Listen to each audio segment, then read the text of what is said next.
प्रश्न 1। गणित की एक परीक्षा में 15 विद्यार्थियों द्वारा 25 में से प्राप्त किए गए अंक निम्नलिखित हैं। ओके, 15 विद्यार्थियों ने 25 में से इतने इतने इतने अंक प्राप्त किए हैं। इन आंकड़ों के बहुलक और माध्यक ज्ञात कीजिए। क्या ये समान है?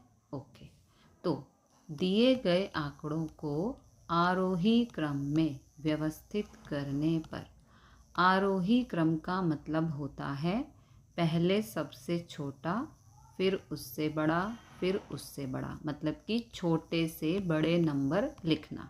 सबसे पहले सबसे छोटा, फिर उससे बड़ा, फिर उससे बड़ा, इसको आरोही क्रम कहते हैं। ओके, तो ये हमने आरोही क्रम में लिख दिया।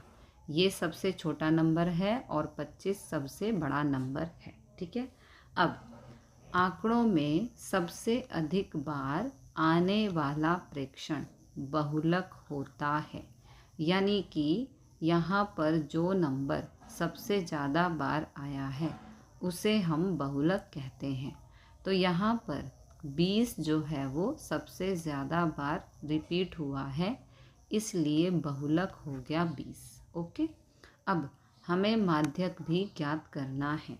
तो मध्य वाला, मध्य का मतलब है बीच वाला, प्रेक्षण माध्यक होता है। हमें यहाँ पर 15 विद्यार्थियों के मार्क्स दिए हैं। ठीक है, तो 15 में बीच वाला नंबर, तो हम क्या करेंगे, 7 यहाँ से छोड़ दो और 7 यहाँ से छोड़ दो। देखो 1 2 3 4 5 6 7, 7 इस तरफ से छोड़ देंगे और 7 ही इस तरफ से, 1 2 3 4 5 6 और ये 7। ओके, 7 नंबर यहाँ से छोड़ दिए, 7 नंबर इस तरफ से छोड़ दिए, तो बीच में नंबर कौन सा आया, 20 है ना, इसलिए माध्यक हो गया 20। अतः इन आंकड़ों के बहुलक और माध्यक समान हैं।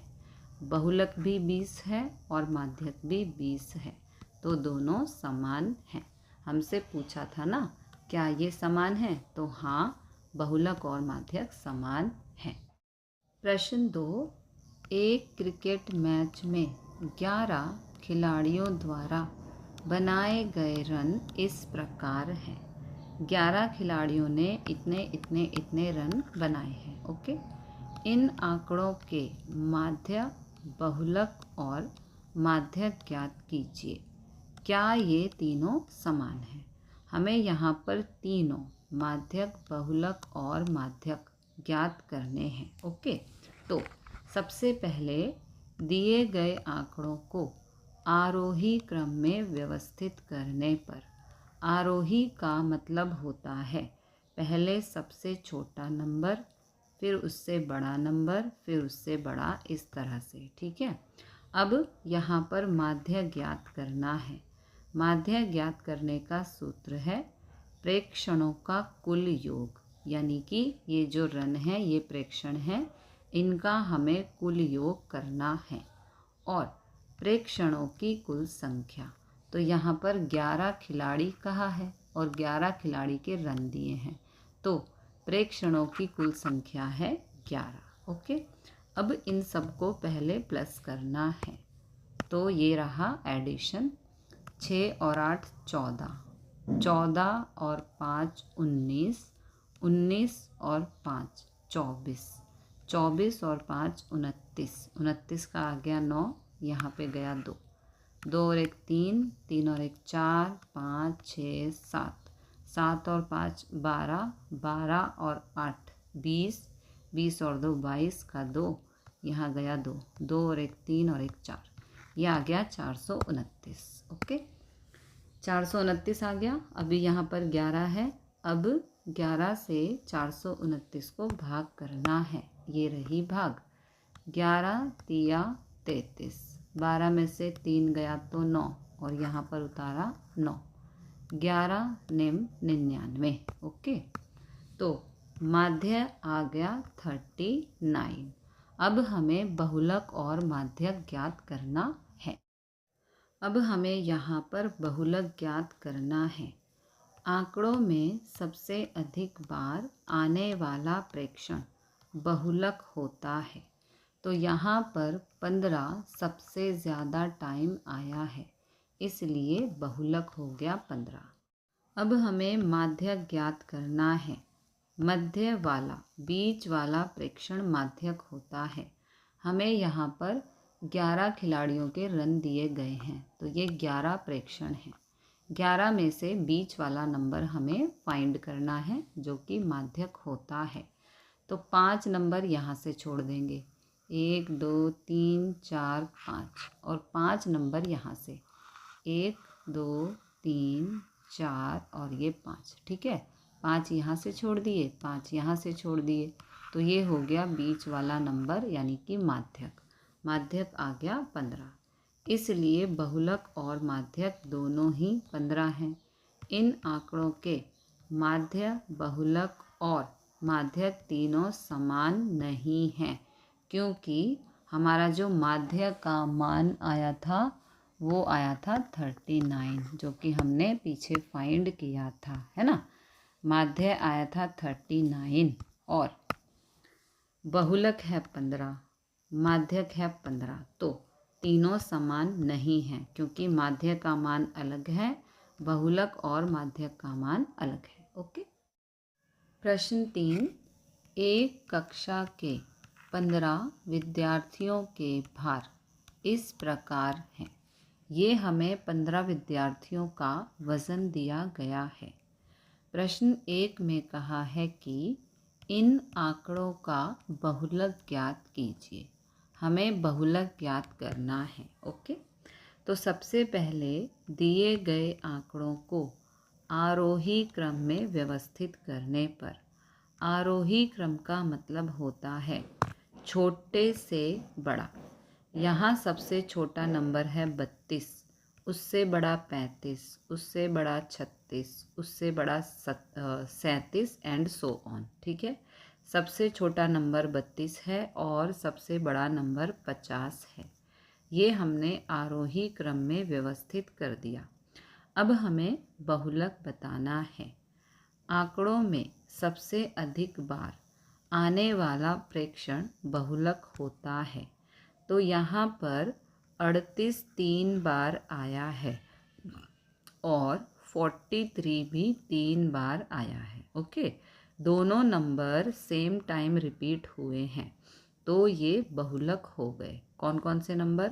38 और 43। ओके, अब पार्ट 2 में क्या इनके एक से अधिक बहुलक हैं? हाँ है, क्योंकि 2 नंबर को हम बहुलक यहाँ पर कह रहे हैं, क्योंकि 38 भी 3 बार है और 43 भी 3 बार है, इसलिए 38 और 43 हो गए बहुलक। अब यहाँ पे लिखा है, हाँ यहाँ 2 बहुलक हैं। अब यहाँ पर माध्यक तो नहीं ज्ञात करना, पर इसमें किया हुआ है तो हम कर देते हैं, ठीक है। माध्यक, मध्य वाला यानी कि बीच वाला प्रेक्षण माध्यक होता है, इसलिए माध्यक 40 है। यहाँ पर 15 विद्यार्थी की बात हो रही है, तो 7 को यहाँ से छोड़ दो, 1 2 3 4 5 6 7, और 7 को यहाँ से छोड़ दो, 1 2 3 4 5 6 और 7, बीच में नंबर आ गया 40, ठीक है। तो ये हो गया माध्यक 40।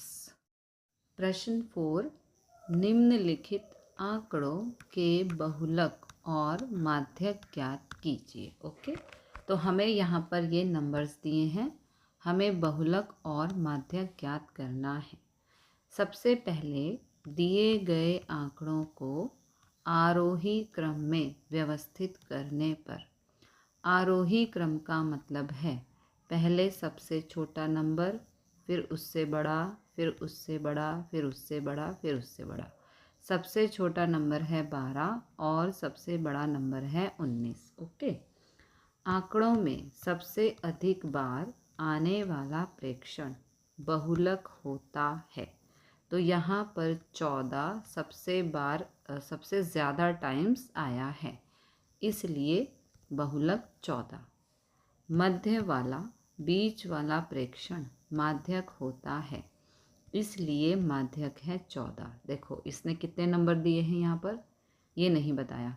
हमारे पास नंबर हैं 1 2 3 4 5 6 7 8 9। ओके, तो 4 नंबर यहाँ से छोड़ दो, 4, और 4 नंबर यहाँ से छोड़ दो, बीच में बच गया 14, ये हो गया माध्यक 14। ओके। प्रश्न 5, बताइए कि निम्नलिखित कथन सत्य है अथवा असत्य। पार्ट 1, बहुलक आंकड़ों में से सदैव एक संख्या होता है। आंसर है सत्य। पार्ट 2, माध्य दिए हुए आंकड़ों में से एक संख्या होता है। आंसर है असत्य। पार्ट 3, माध्यक आंकड़ों में से सदैव एक संख्या होता है। आंसर है सत्य। पार्ट 4, आंकड़ों इनमें से का माध्य 9 है। आंसर है असत्य। इसका आंसर बताने के लिए हमें यहाँ पर पार्ट 4 में माध्य ज्ञात करना होगा। ओके, तो माध्य ज्ञात करने के लिए पहले इन सभी को प्लस करना है। ये रहा एडिशन। अब ये नंबर कितने हैं, 1 2 3 4 5 6 7 8। ओके, तो यहाँ पर 8। अब इनको प्लस करो पहले, 6 और 4 10, 10 और 3 13, 13 और 8 21, 21 और 9 30। ओके, 30 और 12, 30 और 12 हो गया 42, 42 और 13 हो गया 55, 55 और 9 हो गया 64। ओके, और यहाँ पर 8। अब दोनों ही नंबर 8 की टेबल में आते हैं, तो 8 एकम 8, 8 8 64, तो आंसर आ गया 8। लेकिन इन्होंने कहा है कि माध्य 9 है, जो कि गलत है। माध्य हमारा 8 आ रहा है, इसलिए आंसर असत्य है। ओके।